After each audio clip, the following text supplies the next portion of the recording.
Hey everyone, Andrew here, bringing you another video review, and today we're going to be doing Superman Exile. Take a look at this comic cover.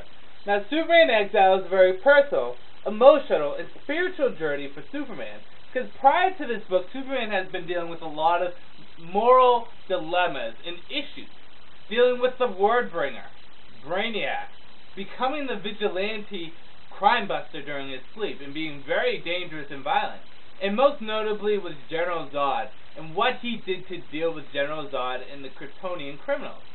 Now, these are big moral dilemmas for Superman.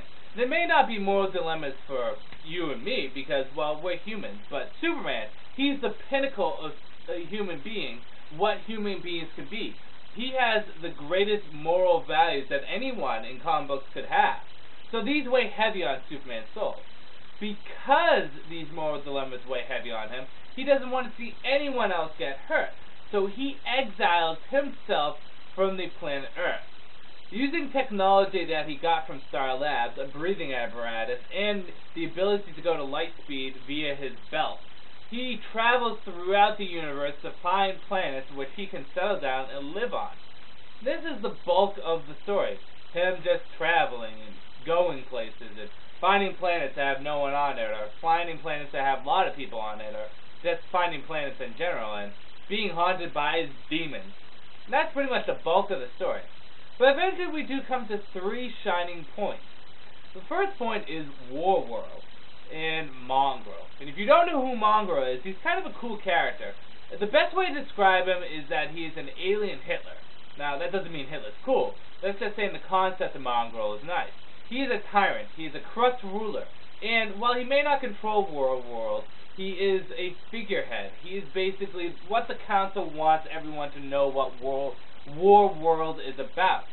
Mongrel loves gladiator battles, bloodshed in his name, and Superman, depowered, happened to get into these fights. He gets captured, and Superman has been away from yellow sunlight for a long time, so he doesn't quite have all the powers he usually has. So, Superman is forced into the gladiator battle. Now, I love this part of the book, because it's Superman depowered, holding his own against trained gladiators. Now, Superman is not the best trained fighter. In all of his superpowers, he's just a good fighter. He doesn't have the training that Wonder Woman, Wildcat, or Batman have, because they are skilled fighters. But Superman may not be the most well-trained fighter. But it's interesting to see him hold his own against these immensely larger-than-life, powerful enemies. Now, in addition to this, this ties into the next shining point, and that would be the Cleric, who has ties to the Kryptonian past.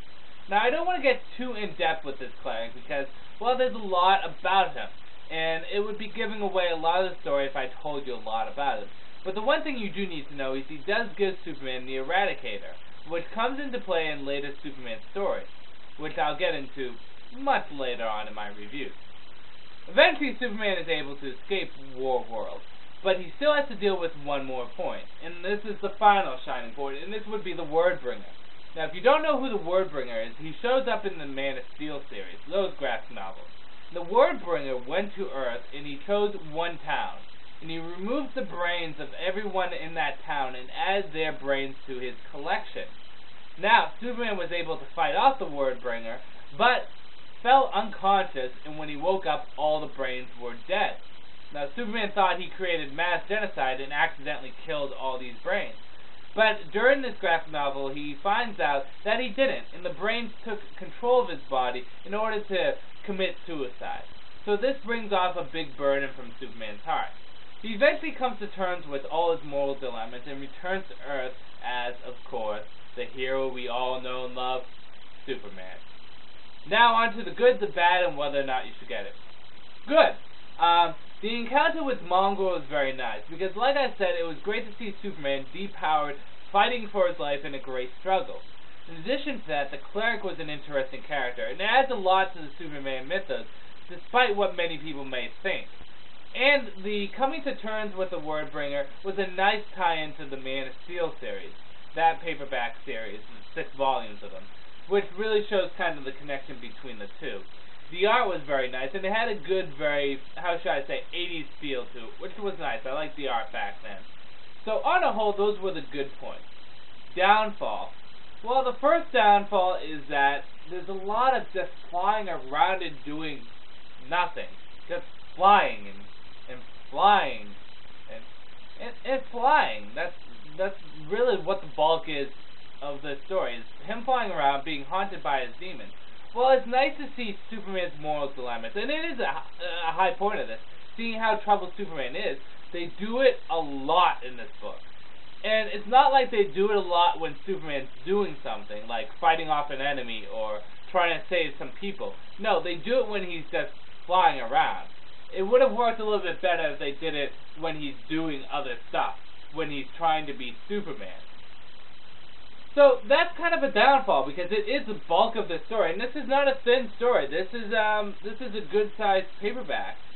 And it's just him flying around through probably a good 2/3 of it. So, on a whole, whether or not you should get it. Well, this comes off right after the Man of Steel series. So, it's really up to you on whether or not you should get it. It does have some high points, but it's just him flying around most of the time. And I feel as though the high points are few and far between. So, for me personally, I would recommend avoiding Superman Exile. Maybe only hardcore Superman fans would pick it up, but besides that, comic book enthusiasts or casual Superman fans, I would suggest avoiding this and moving on to other Superman stories. Which is a sad thing, because there were a few good points in this. But like I said, the bad outweighed the good. I know. So anyways, with that said, this is Andrew saying, peace out for now.